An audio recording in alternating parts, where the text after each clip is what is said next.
smarter to be on SportsGrid.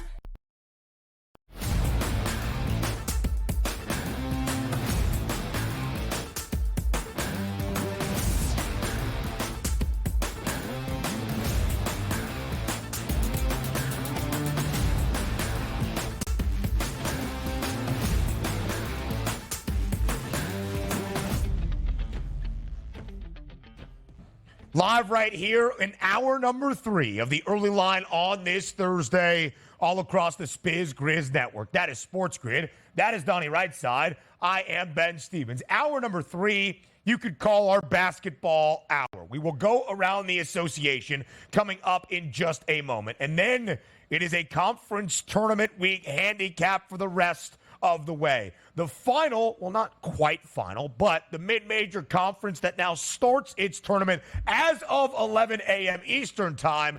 That would be the Mid-American Conference known as the MAC. The final conference tournament to start is on Saturday, with the Ivy League only placing 4 teams in the conference tourney. Weekend game time decisions. Kevin Walsh has you covered for that tournament preview. But that means everybody else, Donnie, all 6 of the high majors with some of the big dogs and the top seeds into the action on this Thursday, into the fold. That is our focus here in this third and final hour on a Thursday.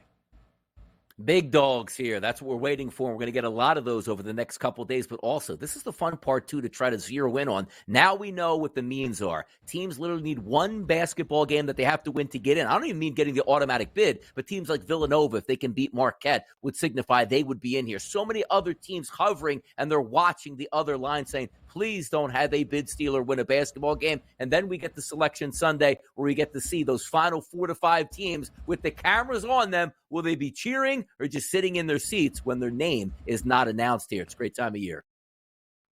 It is a great time of year. We welcome in our SportsGrid radio audience for it. Sirius XM Channel 159. All of our radio terrestrial affiliates now in the fold as well. He is Donnie Rightside. I am Ben Stevens. Quickly, we go back to our Fade the Public poll that we ended out hour number 2 with. The start here in hour number 3. Which NFL team has had the worst offseason so far? The runaway winner for the public, that would be the Dallas Cowboys, DRS, 68%. Up until about 5 p.m. Eastern time yesterday, the Cowboys were the only team in the National Football League out of the 32 to not make some sort of signing or acquisition in this free agency window. And it didn't seem like they would, because Eric Kendricks was leaving the Chargers to go to San Francisco. He decided to turn on that and go to Dallas. So the Cowboys add a linebacker to their defensive unit there at the start. But the Cowboys running away with this in our Fade the Public poll. They are running away with it, and usually those big splash names you expected from the Dallas Cowboys. Now, granted, we also say the offseason is not over yet. You have the NFL draft. You have trades that are to come down. You're going to get a lot of players still moving in free agency and a lot of bargain basement deals on players that you maybe thought were going to go for much more expensive numbers that are going to be cheap and you can load up. So there is some time here for the Dallas Cowboys, but they're not going to get anything figured out here, Ben, in my book, until you restructure the contract of your starting quarterback, right, who's roughly counting anywhere between $50 to $60 million on the cap this year. Once you alleviate that, give him his extension, that'll free up some money, and the Dallas Cowboys can do some other things, like maybe even signing CeeDee Lamb to a long-term deal. But if we're also being honest, you take a look at the betting markets here. We are saying right now, the Dallas Cowboys at close to 70% on our poll here on SportsGrid TV that they're having the worst offseason, which means what, Ben? Oh, no, they were a 12-1 price. They're now a 42-1 price because of how bad their offseason is. They're not moving at all here because why? Free agency doesn't usually equate to NFL championships or changing your team all that much. And a team that's not only the Buffalo Bills, certainly not having a great offseason overall, their numbers aren't changing either. Why? Because the quarterbacks are there. The talent is still there. They'll add some players down the stretch. That's why we're getting those big moves. But it is fun to just sort of vote for the Dallas Cowboys as having the worst offseason because it's the Dallas Cowboys. Yeah, you're looking at the Dallas Cowboys to make a splash, to be better than they have been since their last Super Bowl championship in 1995. Of course, 13 playoff appearances, never into the NFC Championship game. What's interesting to me, Donnie, on the FanDuel Sportsbook, there are 2 teams that have team specials available for 2024. The Atlanta Falcons, who made the biggest splash in free agency, of course, signing Kirk Cousins, 4-year, $180 million deal, and the Dallas Cowboys, and 2 very interesting markets for both teams that stick out. The Falcons to win 10-plus regular season games, minus 165. So that, to me, Donnie, says the Falcons win total is going to be 9.5. The over either has minus 165 in terms of juice, or it's a 10 with some juice on the over, or maybe 10.5, and it's pretty even on both sides. For the Falcons to reach the NFC Championship game, it is 6-1. To win the NFC Championship right now for Atlanta, it's 13-1. So to get there is $7 less than it is for the Dirty Birds to win the NFC title. You can tell from the odds makers there is optimism in Atlanta.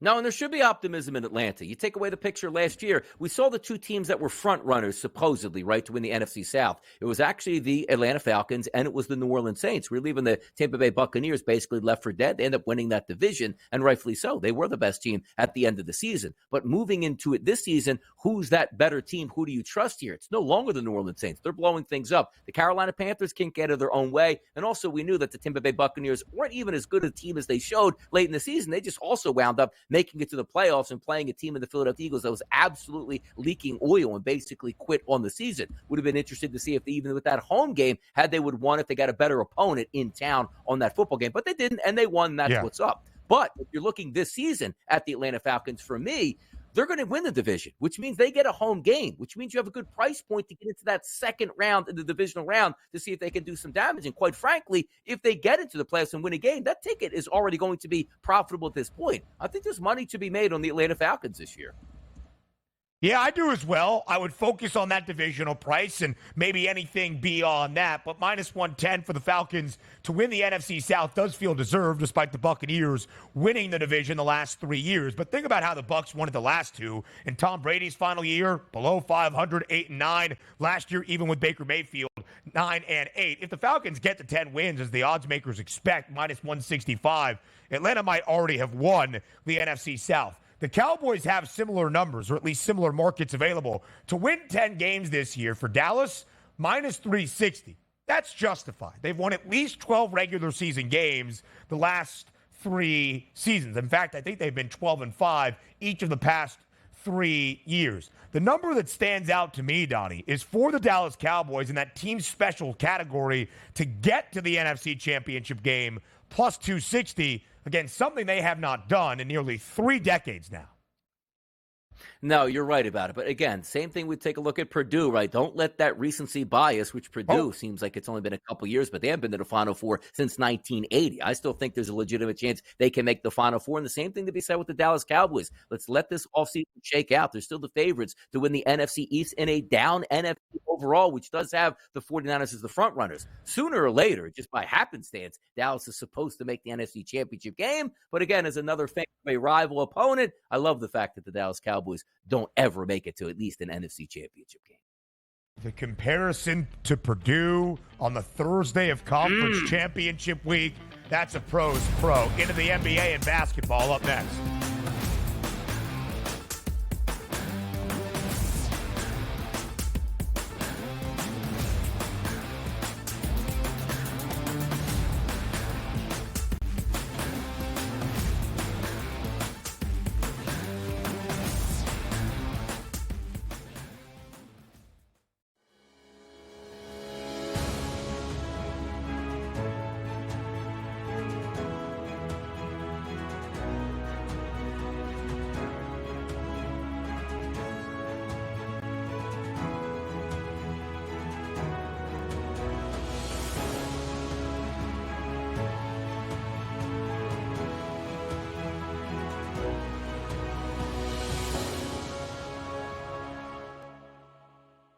The Bostonian versus the Book. In the Big Ten, it's the same thing. No offense to you guys. This feels like the Penn State rule.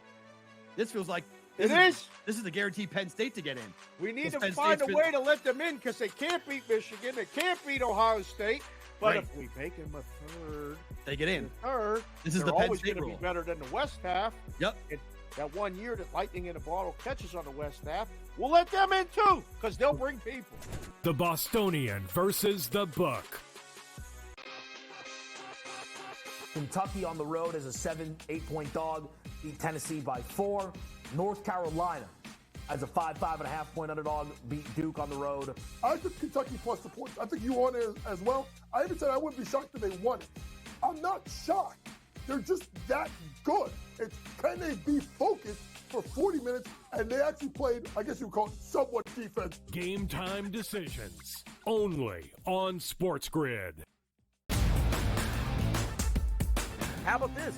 Nikola Jokic, heavy favorite here to minus 170 price, followed by SGA at plus 250, and Luka Doncic at a 7-1 price. It would require a whole lot from Luka to, like, 15 of the next 20 games he has to have triple doubles, like something absurd.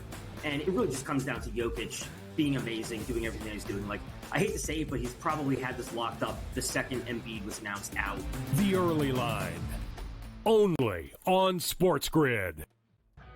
SportsGrid, your 24/7 sports wagering network. Pro League Soccer, powered by Marca. I would be willing to bet the under 2.5 goals. Fantasy sports today. Especially in head-to-head formats in fantasy, I think I'm going to go with Juan Soto. Game time decisions. People don't like it. I don't really care. I cannot believe anybody is betting the Clippers at this number. Betting above the All rim. I've heard you say on the network is you're either winning or you're rebuilding. In-game live all access. Nobody has been more profitable as a dog than Shaka Smart team. Winning back-to-back road games. I don't care if they're playing Topeka High. I wouldn't give them any chance whatsoever. In-game live, prime time. Back-to-back, just utterly stinker quarters. In-game live, overtime. Honestly, as you sit here and listen, watch right now, you may want to consider placing that bet. It's smarter to be on SportsGrid.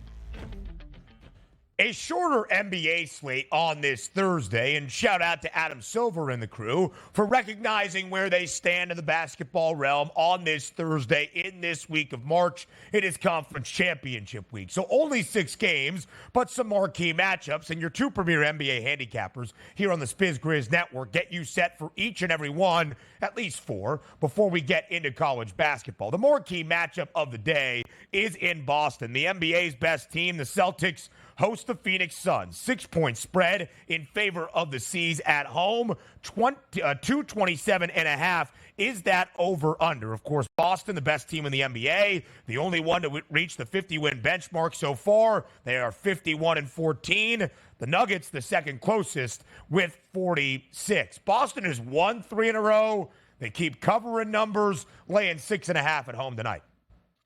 Let's see something here out of the Suns, right? You take a look at that opening number, minus 4.5 points here for the hometown team, the Boston Celtics. That's quickly risen here at the FanDuel Sportsbook to a -6. The total, however, opened up overnight 230.5. We've now seen that down to 227.5. The first things we always run to when we look at the Phoenix Suns, Ben, is what? Who is going to be in the anticipated starting lineup tonight? Booker, Beal, Allen, Durant, and Nurkic going up against Holiday, White, Brown, Tatum, and Horford. I can't wait to see this play out, but also one of those guys not in the lineup here anticipated for the Celtics, Kristaps Porzingis. So I'm looking at this number for myself, and much like we saw it last night, plus 3.5 points for the Miami Heat, you say to yourself, well, I better hope they win that game because that's hard to stay within 3.5 points. A little bit different tonight for the Phoenix Suns, getting 6 here. The big 3 is out there, should be able to make a statement in this game. I'm not calling for an outright win on the Suns, but you can't tell me they're not going to be competitive in the Garden. This is a big ball game tonight, 7:30 p.m. Yeah. I think we do get points, but I'll take the 6 points with the Suns in this one. Let's go. The Kings' 2 straight victories at home in Sacramento the last 2 nights, by 35 over Milwaukee 2 nights ago. Last night winning by double digits as an underdog outright against the Lakers. The reason I bring up Sacramento, they're now 38-27. Same exact record for the Suns, but because of the tiebreakers at the moment, Sacramento in the 6th spot in the Western Conference, out of the play-in tournament. Phoenix into that 7th spot inside the play-in tournament 4 at this time. Phoenix as an underdog this year, 7-10 against the spread, but when they cover as a dog, they often win outright. 6 of those 7 an outright victory. Boston 51-14 at home. They're virtually unbeatable. They're 29-3. The Celtics, of course, 11-game win streak. They covered in the final 6 of that 11-game win streak in a row. Then they dropped 2 straight. Now they've won 3 in a row once again. They have covered in all 3 victories. So Boston is covered in 9 straight. And allow me for a moment to highlight the total tonight. Agree with the market move, 227.5 from where it was in the overnight hours. Since the All-Star break, unders have been hitting at nearly a 63% clip. Phoenix and Cleveland did go over in the Suns' last game on the road earlier this week. But that snapped a 10-game under streak for Phoenix. Boston under in all 3 on this win streak as well. If it has a playoff atmosphere, I might lean under 227.5. So we mentioned Milwaukee on the road got shellacked by Sacramento a couple of nights ago. The Bucks return home as an 8.5-point favorite against the Philadelphia 76ers. Over under 220 tonight at the Pfizer Forum. By the way, updates here on Joel Embiid. It looks like he's anticipated to be back. Obviously not tonight, but within the first week or so of April, which means he'll be back in the lineup or anticipated being back in the lineup before the playoffs even begin. So a bit of good news here, but that doesn't necessarily help out the Philadelphia 76ers, who got Tyrese Maxey back and still scored 79 points in the Garden in a blowout loss to the New York Knicks. Their anticipated starting lineup tonight on the road, Maxey, Lowry, Oubre, Harris, and Bamba. It doesn't set up all that well here as you take a look at the Milwaukee Bucks. Lillard, Beasley, Crowder, Antetokounmpo, and Lopez. Obviously a much, much better starting lineup here. The Bucks should win in a breeze, but the questions then come up. Last game we saw Damian Lillard have a terrible effort. So what are we anticipating tonight against the Philadelphia Sixers? Probably a much better effort. Here's the issue that we have. Like if we're looking at, opening lines, opening numbers, it actually opened up as a 9.5-point favorite here, down to 8.5 at the FanDuel Sportsbook, and a total 223.5 down to 220. The issues aren't really, do you think the Milwaukee Bucks can score, but what's the game place going to be? Because the Philadelphia 76ers over their last 2 games against the Knicks, 79 points and 79 points. It's really hard to take a total with the Philadelphia 76ers at this point now. So I would look towards the under in this game, but there's no way. I can't take the Sixers getting 8.5 on the road. I really can't do that. So it would be only Bucks for me, even though they didn't play well their last game out, and also maybe look at the under. I agree with that line movement.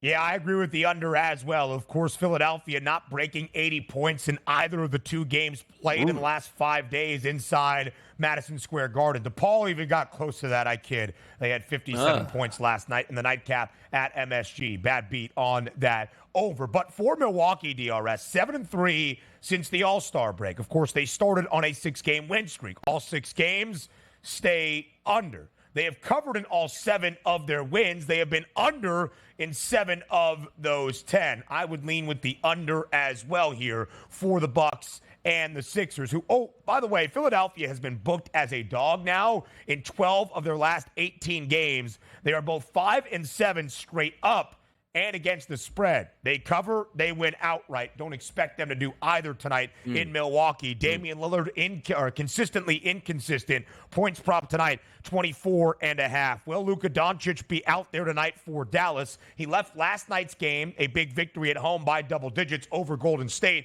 midway through the 4th quarter with what Dallas was calling hamstring soreness. Second leg of a back-to-back.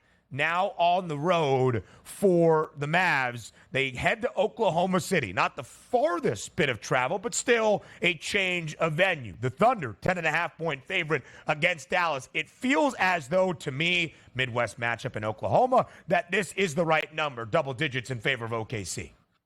It does. And also take a look at the overnight numbers here, Ben, moving from a 6.5 price here at the FanDuel Sportsbook all the way up to a 10.5 price, which equates we're not expecting Luka Doncic to play. But also, you know what that tells me? I don't know if Kyrie Irving is going to play as well, because this isn't that Luka Doncic got hurt 2 nights ago or felt that discomfort 2 nights ago and Kyrie didn't have to play yesterday. They both played yesterday. Now, they did win that basketball game, but this is what you take a look at sometimes early in the morning. What do you think they actually should do? I don't think Luka Doncic is going to play. So theoretically, if you're the Mavericks, you go, okay, I don't know how long we're going to be without Luka Doncic, but that means Kyrie Irving has to be on top of his game and healthy for us down the stretch. Does that make sense playing OKC? It's not as if you're going to play like Charlotte, right? And say, you know what? We can win this game if Kyrie's in there. I don't think they're going to win this game. And if you're the Dallas Mavericks, do you play this smart as a franchise and just say, you know what? We won last night, which is great. Let's give both of the guys a rest tonight, and it's a loss. That's what that 10.5 tells me. And that 235.5 total, probably staying under as well, because that opened at a 242.5. Things aren't looking good for the Mavericks, but this could all change miraculously with both your superstars of the Mavericks in the lineup getting 10.5 points. You would love that. But this line indicator, this tells me that one, if not both, of the superstars of the Mavericks aren't playing tonight, Ben.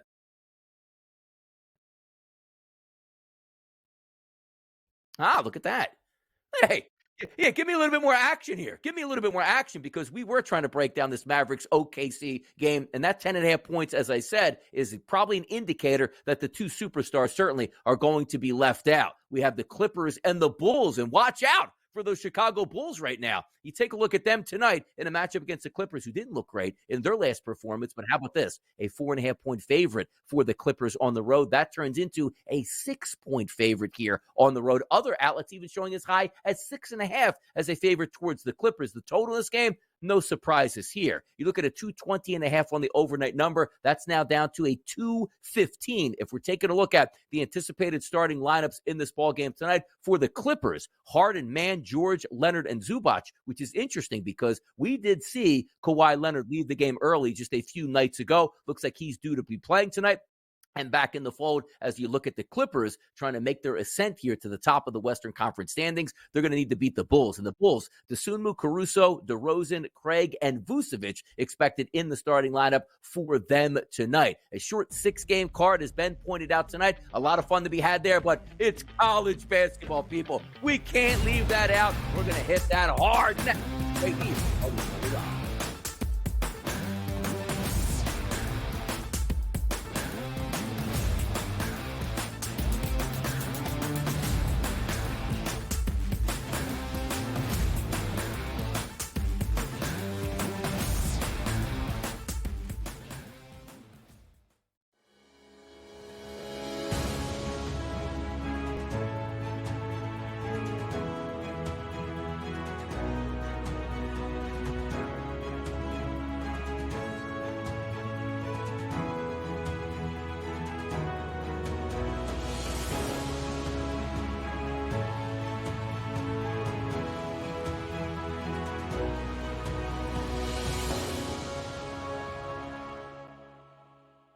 The Bostonian versus the Book. In the Big Ten, it's the same thing. No offense to you guys. This feels like the Penn State rule. This feels like this is the guaranteed Penn State to get in. We need to find a way to let them in because they can't beat Michigan. They can't beat Ohio State. But if we make them a third, they get in. Third, this is the Penn always State going to rule. be better than the West half. Yep. And that 1 year that Lightning in a Bottle catches on the West half, we'll let them in too because they'll bring people. The Bostonian versus the Book. Kentucky on the road as a 7-8 dog, beat Tennessee by 4. North Carolina as a 5.5 point underdog, beat Duke on the road. I took Kentucky plus the points. I think you won it as well. I even said I wouldn't be shocked if they won it. I'm not shocked. They're just that good. It's can they be focused for 40 minutes, and they actually played, I guess you would call it somewhat defense. Game time decisions, only on SportsGrid. How about this? Nikola Jokic, heavy favorite here to -170 price, followed by SGA at +250, and Luka Doncic at a 7-1 price. It would require a whole lot from Luka to, like, 15 of the next 20 games he has to have triple doubles, like something absurd. And it really just comes down to Jokic being amazing, doing everything he's doing. Like, I hate to say it, but he's probably had this locked up the second Embiid was announced out. The early line, only on SportsGrid. SportsGrid, your 24/7 sports wagering network. Pro League Soccer, powered by Marca. I would be willing to bet the under 2.5 goals. Fantasy sports today. Especially in head-to-head formats in fantasy, I think I'm going to go with Juan Soto. Game time decisions. People don't like it. I don't really care. I cannot believe anybody is betting the Clippers at this number. Betting above the rim. Always heard me say on the network is you're either winning or you're rebuilding. In-game live, all access. Nobody has been more profitable as a dog than Shaka Smart team. Winning back-to-back road games. I don't care if they're playing Topeka High. I wouldn't give them any chance whatsoever. In-game live, prime time. Back-to-back, just utterly stinker quarters. In-game live, overtime. Honestly, as you sit here and listen, watch right now, you may want to consider placing that bet. It's smarter to be on SportsGrid.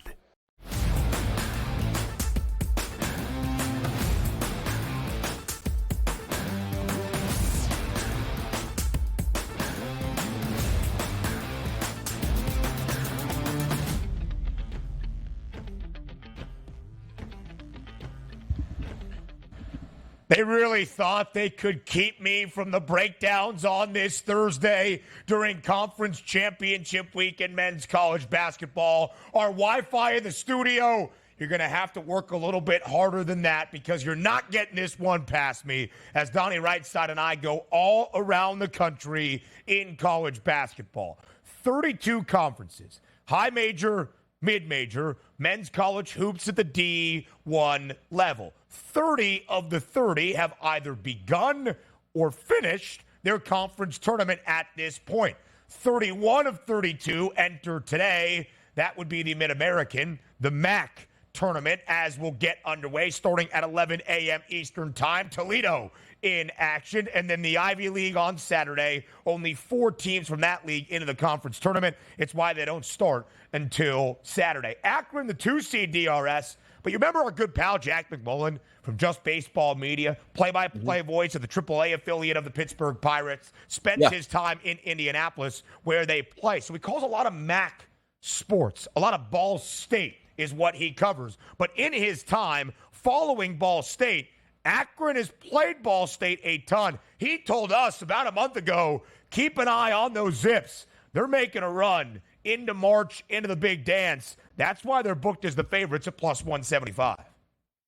And it's been a pretty competitive league all the way through, Ben. You take a look at Toledo, 14-4, Akron, 13-5, Ohio, 13-5, Central Michigan, 10-6, and also you had 12-6, and Bowling Green at 10-8, with 2 teams that were 500 at 9-9. This is what's great about it too, because it is going to be a one-bid league here, which means every single game matters. Now, there's 2 ways you could take a look at it. You know, tempo in this conference, not exactly top shelf. You know, offensive output, not exactly fantastic, because why? You don't have the great athletes that you have in the high majors, right? But when you're trying to take a look at this on a neutral court site, you're going to get the extra fouling at the end of ball games here. And also, there are a couple teams that really like to shoot the three-point shot, particularly in conference play. That number 1 team in conference play shooting the three at 38%, that is Toledo. They're going to fire away here. And Toledo, for me, is probably going to be a problem at a plus 330 price in this conference. But again, neutral courts, 3 balls, live and die. Sometimes you die by those, Ben. Rocket Mortgage Fieldhouse in Cleveland, Ohio, the home of the Cavaliers. That is the site. The MAC has 12 teams in total, only 8 into the conference tournament. So all 8 in action today, including that top seed, Toledo, who starts the day in the MAC. They're a 4.5-point favorite against Kent State, who is the 8th seed. But last year, it was the Golden Flashes that won the conference tournament, led by Sincere Carey. Then I picked them to beat Indiana in the round of 64, and I was incorrect. Akron at the bottom of this bracket. They'll get Miami of Ohio in the opener. They're an 8.5-point favorite. Toledo only a 4.5-point favorite. The Zips, an 8.5-point favorite. Probably got to go bet that plus 175 number during our next commercial break. ACC tournament quarterfinal Thursday in the nation's capital in D.C. The top overall seed, the regular season champs, UNC in the first game of the day, now ranked 4th in the rankings. The AP top 25, nearly a 10.5-point favorite now against Florida State. Total at 153.5. FSU over yesterday, over in 5 straight. I think we might see an under to start things off in the nation's capital at noon Eastern time. Wake Forest and Pitt. Donnie, that game right there, it is virtually a win, and you are in to the NCAA tournament. Might need another win after due to some bad losses for both the Panthers and the Demon Deacs, but a must-win for both Pitt and Wake Forest today. Yeah, and you take a look at that spread there, -1.5. We're expecting a true coin flip here. Which one of these teams is going to stay hot and maybe make a run, and also just needing that one more win to push them over. And keep in mind, like, it's not as if this is written in stone, right? Like, hey, Wake Forest picks up one more win, they're automatically in. That's not necessarily the case. You would have bid stealers that say, oh, I thought we needed one, now you need two. So you can't get caught up in that if you're in any one of these conferences, particularly the ACC. Continue to win, everything will take care of itself. But if we are being honest, it probably looks like an elimination game here. And if Wake Forest can get by, then they're probably punching their ticket in here with the ACC to go dancing into March Madness. Duke, 10.5-point favorite against NC State. Total at 148.5. When Duke is at its best, when they are winning basketball games, totals often stay under. And how about BC? 4.5-point dog. They've already won 2 games outright as an underdog to start off their play in the ACC tournament. First against Miami, then yesterday by 20+ against Clemson outright as a 6.5-point dog. And now they get Virginia. Donnie doesn't want Virginia anywhere close to the big dance. If the Eagles win today, the Cavaliers will not be in the NCAA tournament. Donnie, you back in BC? It's a team that we can all get behind. And also, sometimes when you're saying, like, do you like, obviously, I do think Virginia is a better overall team than Boston College. But coming down the stretch in the season, the regular season finale for the ACC, they played good basketball. You saw them take down and win in the ACC tournament now. So they've already played on that home court there in Washington, D.C., got the good vibes. They're playing good basketball, particularly here on offense. Why can't you take down Virginia? The one thing that always goes against the Virginia Cavaliers, even in the past when they're winning national championships, do you know how you leave yourself exposed? By limiting the possessions on each side, which means if one team, Boston College, is hot and Virginia doesn't start out so well, it's not as if Virginia's like, okay, now let's hit the gas pedal and really get into our offense. That's not the case here. So limited possessions always favor the underdog if they can play decent basketball, and BC's playing well. Give me the 5 points in this game here. I like that. Come on, BC. Knock out UVA. Nightcap in D.C. BC lost 4 straight before now they have won 4 straight. In the 4 straight losses, all games to the over. In the 4 straight wins for BC, 3 of them outright as an underdog, all 4 games to the under. Tonight's total, 124.5 against UVA. Pack line defense, slowest pace in the country, 362 out of 362. 9:30 p.m. Eastern time, probably a little tea to keep the voice ready to go for tomorrow. Might start to get a little sleepy. Do I want to sweat out and under to keep me alive? Maybe I do want to do that. Big 12 battles, quarterfinal action on this Thursday as well. A great one to start.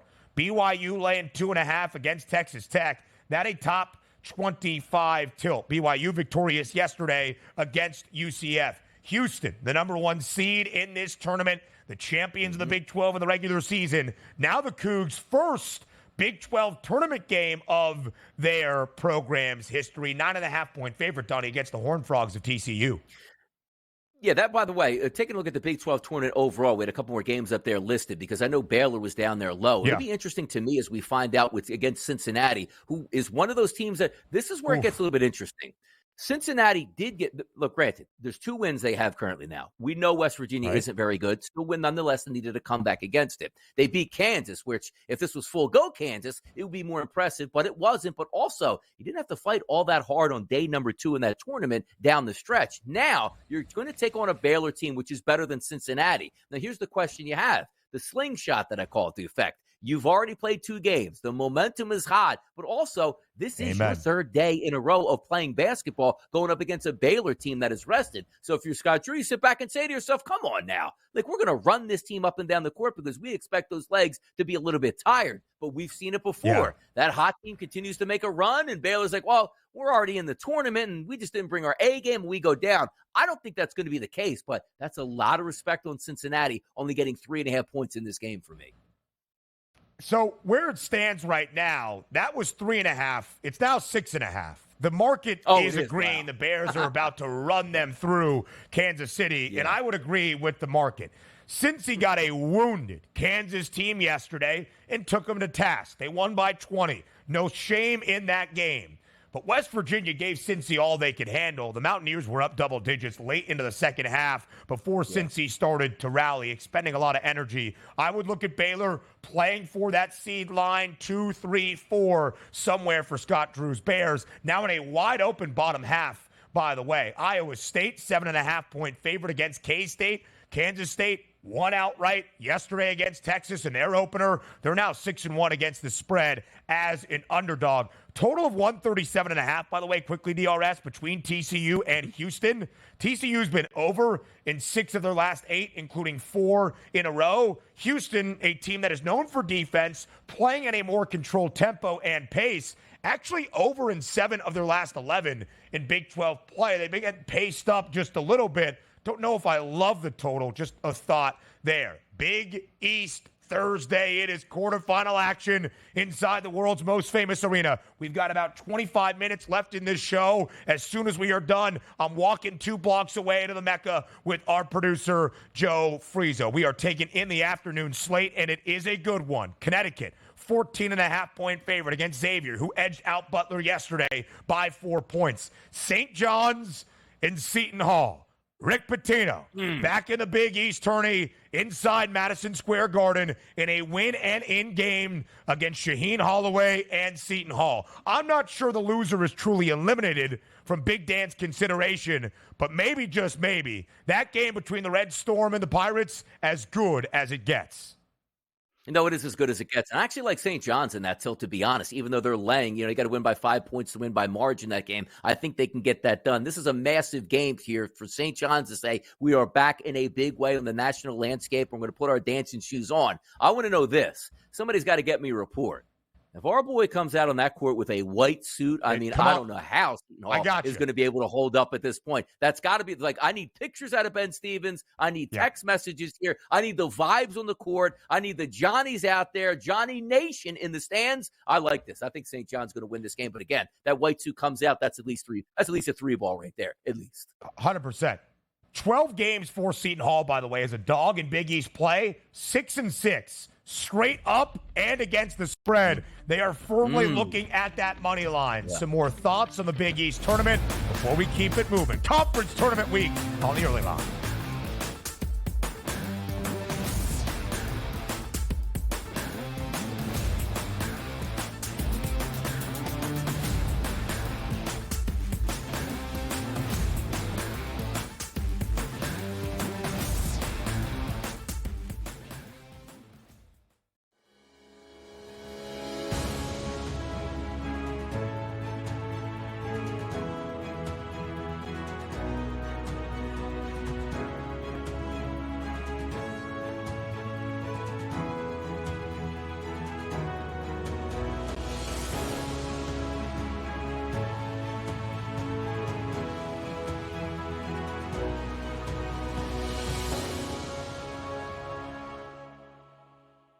The Bostonian versus the Book. In the Big Ten, it's the same thing. No offense to you guys. This feels like the Penn State rule. This feels like this is the guaranteed Penn State to get in. We need to find a way to let them in because they can't beat Michigan. They can't beat Ohio State.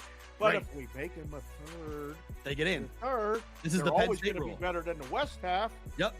That 1 year that Lightning in a Bottle catches on the West half, we'll let them in too because they'll bring people. The Bostonian versus the Book. Kentucky on the road as a 7-8-point dog, beat Tennessee by 4. North Carolina as a 5.5-point underdog, beat Duke on the road. I took Kentucky plus the points. I think you on it as well. I even said I wouldn't be shocked if they won it. I'm not shocked. They're just that good. It's can they be focused for 40 minutes? And they actually played, I guess you would call it somewhat defense. Game time decisions only on SportsGrid. How about this? Nikola Jokic, heavy favorite here to -170 price, followed by SGA at +250, and Luka Doncic at a 7-1 price. It would require a whole lot from Luka to 15 of the next 20 games he has to have triple doubles, something absurd. And it really just comes down to Jokic being amazing, doing everything he's doing. I hate to say it, but he's probably had this locked up the second Embiid was announced out. The early line, only on SportsGrid. SportsGrid, your 24/7 sports wagering network. Pro League Soccer, powered by Marca. I would be willing to bet the under 2.5 goals. Fantasy sports today. Especially in head-to-head formats in fantasy, I think I'm going to go with Juan Soto. Game time decisions. People don't like it. I don't really care. I cannot believe anybody is betting the Clippers at this number. Betting above the All rim. I've heard you say on the network is you're either winning or you're rebuilding. In-game live all access. Nobody has been more profitable as a dog than Shaka Smart Team. Winning back-to-back road games. I don't care if they're playing Topeka High. I wouldn't give them any chance whatsoever. In-game live. Prime time. Back-to-back just utterly stinker quarters. In-game live. Overtime. Honestly, as you sit here and listen, watch right now, you may want to consider placing that bet. It's smarter to be on SportsGrid.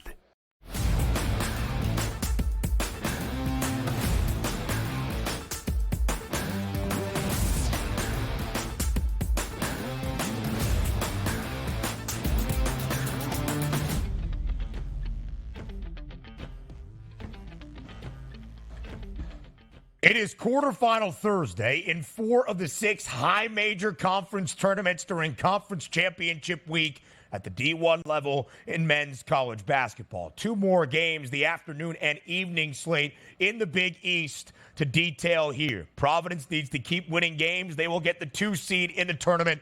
Creighton in their game on day number 2 for the Friars at the Big East tourney. Creighton, though, booked as a 7.5-point favorite. The Blue Jays now a top 10 team in the country, DRS. Creighton has been in the Big East in this new format for 10 years. They have reached the tournament title game 4 of the 10 seasons, but never victorious in the Big East tournament championship game. And then in that nightcap, Marquette now a 4.5-point favorite against Villanova. Nova barely, and I mean barely, surviving DePaul last night as a 24.5-point favorite. Justin Moore hitting the game-winning 3 with about 10 ticks remaining in regulation. There is a shot of the bubble not bursting for Villanova. I don't know if a 1-point win over DePaul qualifies. Yeah, here's the tough part about it, too, because, I mean, we saw the line, 24.5. And quite frankly, outside of the first half, Villanova wasn't even the better ball club here. They need a late 3-ball to win a game. And you say to yourself, well, Donnie, anything can happen in conference tournaments. Look, Ben and I understand that. But this isn't just any team who rolls in here at 8-12 in a conference schedule. DePaul should put on a good showing, went home. DePaul didn't win a single basketball game here. And if you look at their schedule, they were lucky to even hang within double digits of anybody they played. So the fact that the Villanova Wildcats, knowing how everything was on the line for them coming into this game, knowing your opponent well ahead of time, that's what you brought to the table last night. You needed a late 3 to win by 1 point over a horrendous team, but also sometimes you just have to look at the numbers. Same way even the game previous before that in the Big East, where you're saying, okay, well, what's Villanova going to do on a Saturday afternoon against Creighton? I thought that they were the better team, Creighton, and Creighton picked up the victory here. But at the same time, I like Villanova's numbers against Marquette. And also keep in mind, Marquette doesn't have Kolick. I don't know if it equates, because the one thing you can't do in this business is say, Villanova needs this win, Marquette doesn't. It's apparent they don't want to play. Donnie, didn't you see Kansas yesterday? They didn't care about the tournament. It's different circumstances today because Marquette is much, much better without their superstar than Kansas is without their 2 superstar players in the lineup. But something is bringing me to the Wildcats, and maybe it's just being an idiot at this point after what I saw yesterday. I got to tell you, I'm feeling the points, man. I'm feeling the points for the Cats, and I don't even like the Cats. Listen, DRS, I was in the same boat as you yesterday. Villanova, 24.5-point favorite against DePaul. I thought if Nova went out there, looked good, cruised to an 18-point victory, maybe did not even cover, the path to make some noise inside the Mecca was going to be there for Villanova. No Tyler Kolick today for Marquette. Then could you rival Creighton on semifinal Friday at the Big East tournament? By the way, I think there's value in CU with Connecticut an odds-on favorite. The Blue Jays' second-best price at plus 340 to take that into the championship game on Saturday if it lays out that way. But then I saw Villanova perform last night. And Villanova has been in a win-and-in type scenario for their last 2 weeks or so, and they have faltered time and again.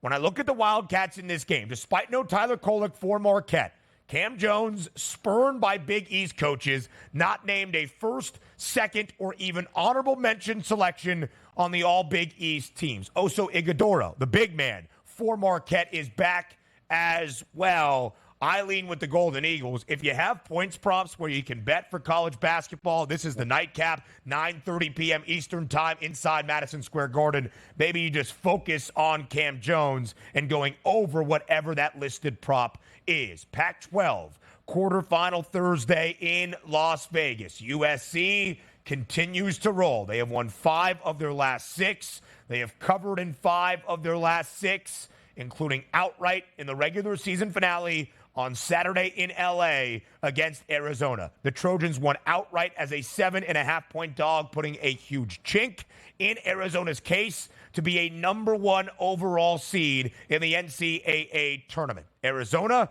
gets USC once again less than a week later. The Cats an 8.5-point favorite. We start there, DRS, in the Pac-12 tournament. Do you think Arizona responds, or does Southern Cal keep it rolling? The rubber meets the road here in this game. This is the one that we're anticipating because this is the hurdle for USC, which if you took that ticket, as Ben said early in the week, as high as 40-1, dropped to 20-1, they got their victory over Washington. Now they play Arizona. Also keep in mind, this game's going to take place out at T-Mobile Arena. Neutral court site here for the Pac-12. But if we're looking at the time start here, it's 3 p.m. Eastern, which means it's noon out there. Yeah, and most people say to themselves, well, that's unfair. Arizona's going to have to start at noon. They might be a little bit slow. No, they actually do this for good reason. The same thing that UConn is playing at noon here on the East Coast. The other team had to play yesterday in a game, so you're trying to give the best advantage to Arizona you can, which means they get the first game of the day, not the late game to give the other team enough time to rest and get ready. This is the perks of being the number 1 overall seed. But that is a big number here. And also, when you're looking for numbers where you say to yourself, how high is enough here where I don't think the team can win but can cover, you're certainly looking at 7.5 to 8.5 points as that difference. But also, USC did battle Arizona in a quote-unquote meaningless game, right, to end the season where Arizona already had the Pac-12 wrapped up. That game goes a long way, though, for the psyche of USC. And also, I love this fact. USC is not in the tournament where they're playing with house money in this game. Right. They know the only way to win and get in is beat Arizona and then run the table in the Pac-12 here. So I like the matchups. I got to tell you, rooting for USC in the spot, that line tells you should be betting Arizona as that heavy favorite. Come on, man. Again, USC, not the same team in the regular season as the team that's going to show up today. And on a neutral court, I'll take the points. I'll take it. Arizona 18-11 against the spread this year as a favored side. They have been favored in 29 of their games. They are accustomed to what is the expected outcome. But USC is covered in 5 of their last 6 games as an underdog as well. A couple of other things to point out in the Pac-12. Washington State playing for seeding in the NCAA tournament. It will be interesting to see what the committee does with Wazoo. The metrics not great, but of course they are a ranked team, ranked for the first time in 2008 into the NCAA tournament this year for the first time since 2008. The Cougs a 5.5-point favorite against Stanford. Colorado needs this one, and then probably tomorrow against Washington State as well. The Buffs a favorite today in their matchup against Utah, laying about 3.5 at this moment. Big Ten tournament. This is the Thursday, not quite the quarterfinals yet. The top 4 seeds, Purdue, Illinois, Nebraska, and Northwestern, get into action tomorrow on quarterfinal Friday in Minneapolis. But a huge one to start in Minneapolis, and I mean huge, for Tom Izzo and Michigan State. 25 consecutive NCAA tournament appearances. They are 18-13. Firmly in at the moment because of the metrics around MSU. But Donnie, the most losses for an at-large bid to the NCAA tournament in history is 14. One more loss, Michigan State is there. 6.5-point favorite against Minnesota. The Gophers 24-7 against the spread this year. Best cover team in the country in college basketball.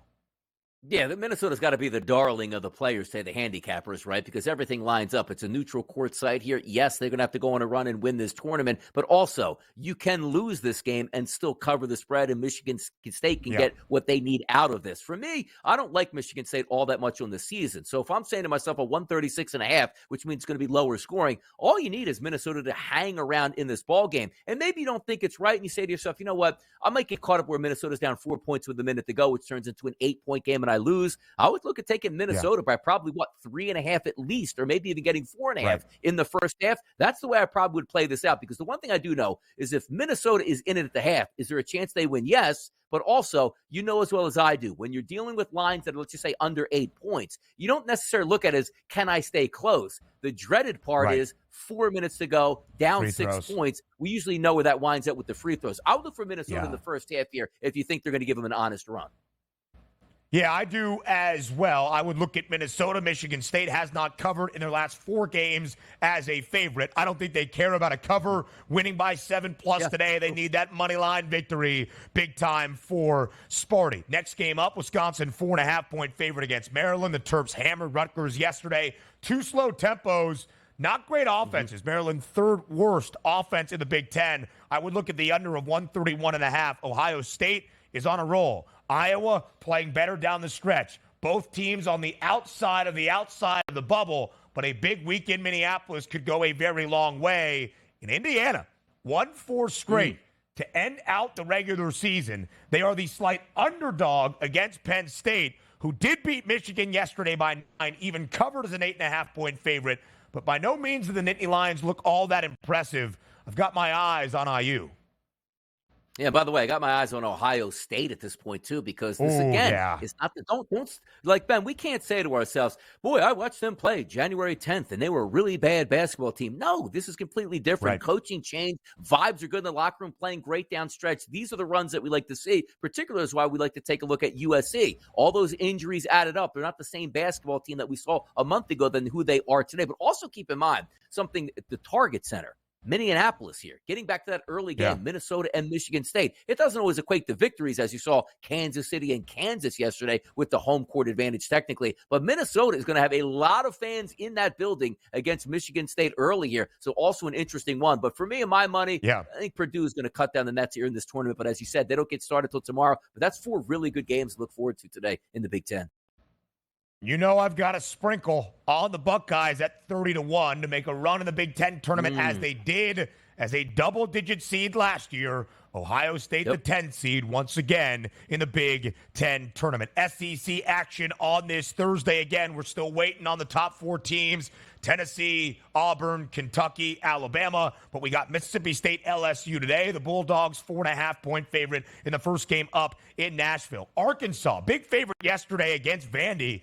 Game went to overtime. Arkansas had to rally to win by 5, 90-85. South Carolina, best covered team in this conference throughout the year, laying 5.5. Ole Miss, Texas A&M, 5.5-point spread in favor of the Aggies, probably into the tournament.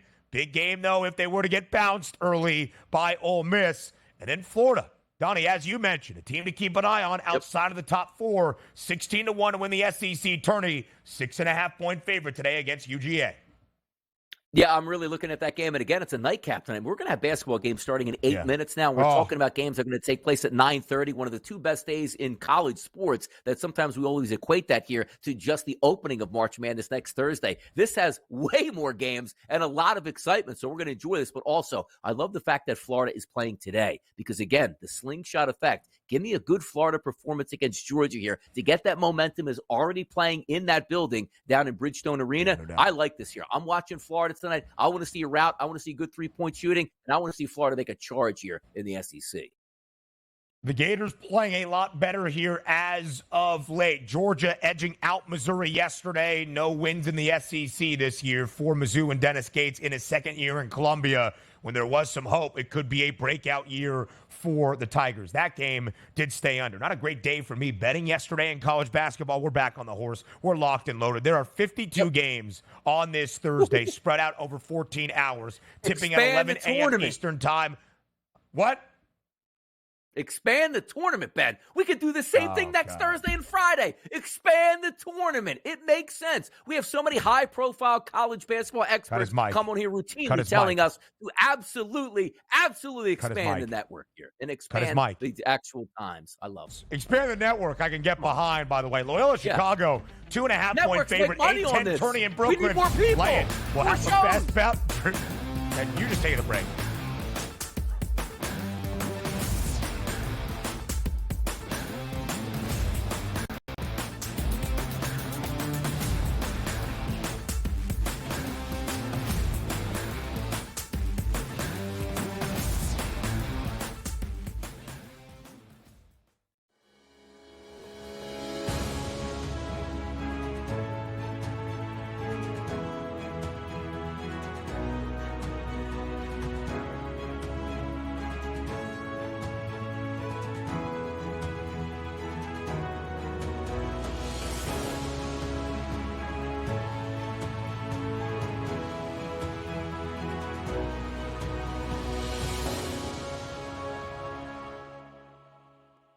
The Bostonian versus the Book. In the Big Ten, it's the same thing. No offense to you guys. This feels like the Penn State rule.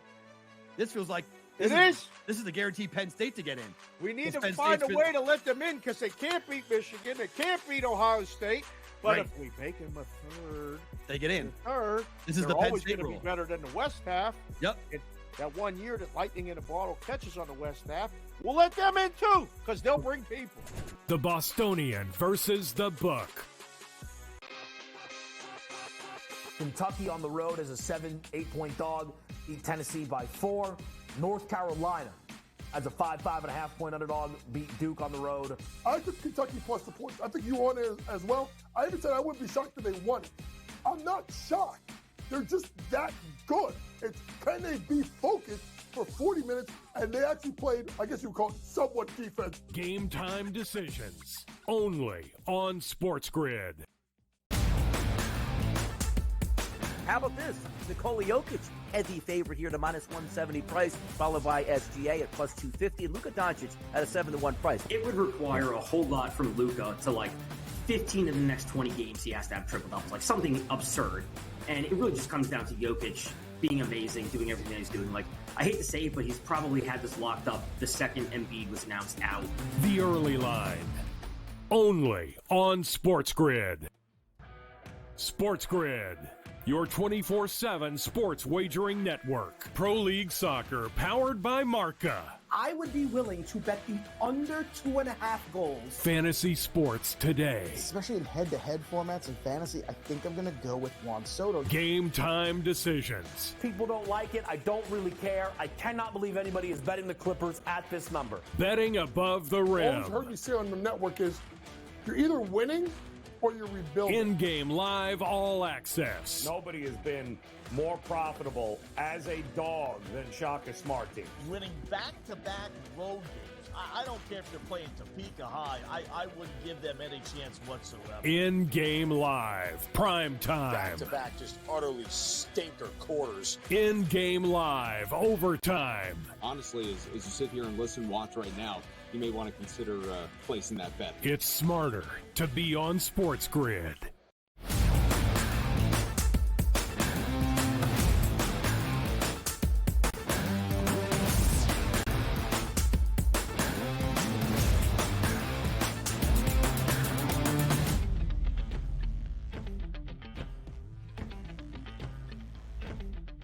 What is a best bet when you have about 14 bets on the Thursday of conference tournament week? I'll try to cipher through the plentiful amount that I have to give you my favorite one, and I know Donnie right side will do the same. We close out our 3 hours together here on this Thursday live on the early line all across the SportsGrid network. But before we say farewell and before we say goodbye, let's make sure we got a lot of time following this animation. It is time for Bye Bye Bye.